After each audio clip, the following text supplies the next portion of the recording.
নমস্কার, আমি সঞ্জয়। রোমিং ডায়েরিতে আপনাদের স্বাগত। আজ আপনাদের দেখাবো উজ্জয়িনীতে অবস্থিত হরসিদ্ধি মাতার মন্দিরের সন্ধ্যা আরতি। হরসিদ্ধি মাতা মন্দিরটি মধ্যপ্রদেশের রাজ্যের উজ্জয়িনী জেলার রুদ্রসাগর হ্রদের ধারে মহাকালেশ্বর মন্দির থেকে প্রায় 350 মিটার দূরে অবস্থিত।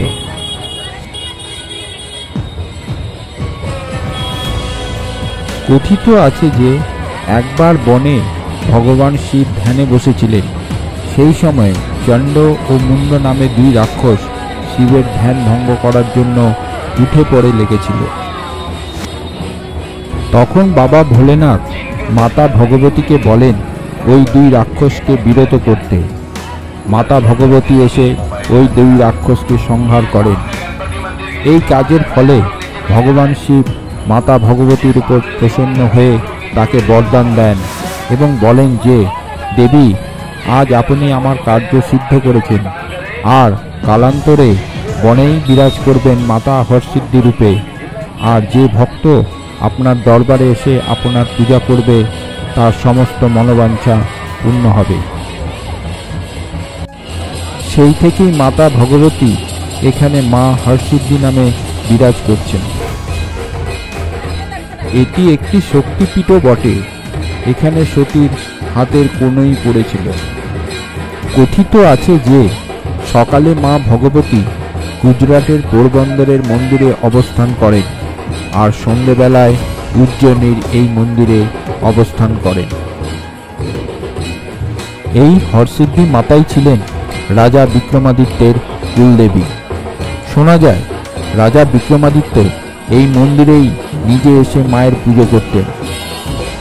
এছাড়াও জানা যায় ভগবান শ্রীকৃষ্ণেরও কুলদেবী ছিলেন এই হরসিদ্ধি মাতা।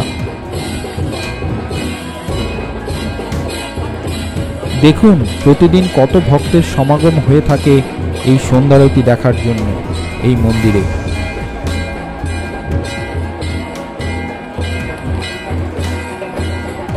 নবরাত্রির সময় এই ভিড় হয় সর্বাধিক। সেই সময় মায়ের মন্দিরে বিশেষ পূজা অর্চনা হয়ে থাকে।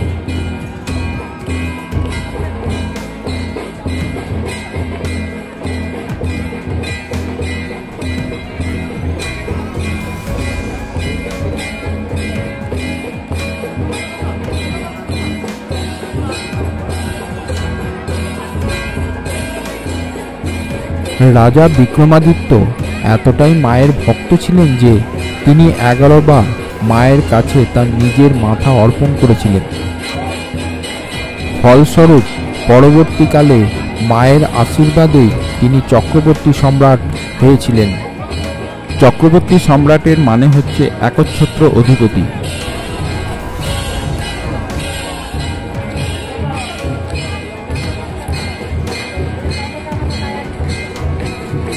যদি আপনারা উজ্জয়িনীতে আসেন তবে অবশ্যই সন্ধ্যের সময় হরসিদ্ধি মাতা মন্দিরে সন্ধ্যারতি দেখবেন।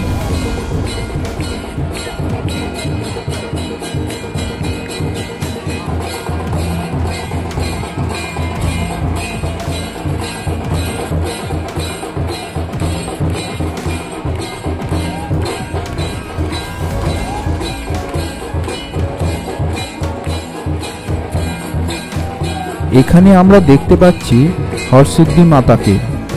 মায়ের পেছনে আছেন অন্নপূর্ণা দেবী। মায়ের বেদির নিচে অবস্থান করছেন মঙ্গলচণ্ডী দেবী, আর দুই পাশে আছেন ভৈরবজি।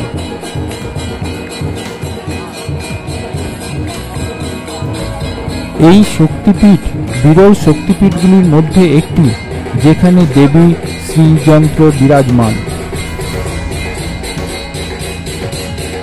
এমনকি বিজ্ঞানীরা স্বীকার করেছেন যে এই রহস্যময় চিত্রটি ইতিবাচক শক্তি ছড়িয়ে দেওয়ার একটি সমৃদ্ধ উৎস।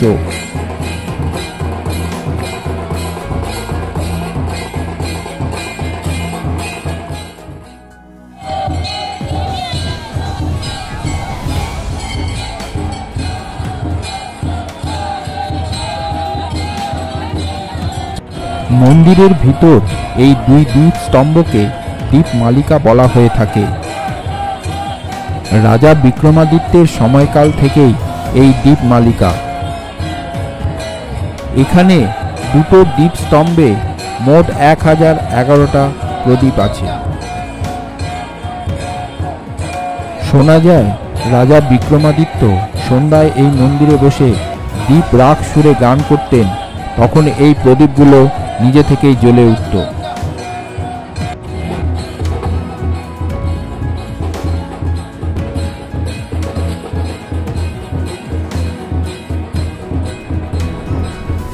এই দ্বীপস্তম্ভ জ্বালাতে প্রতিদিন 60 কিলো তেলের প্রয়োজন হয়ে থাকে। এখানে এই দ্বীপমালাকে শিব শক্তি স্বরূপে পুজো করা হয়।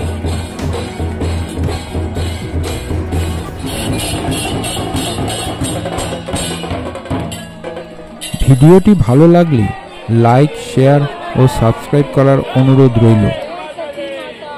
নমস্কার।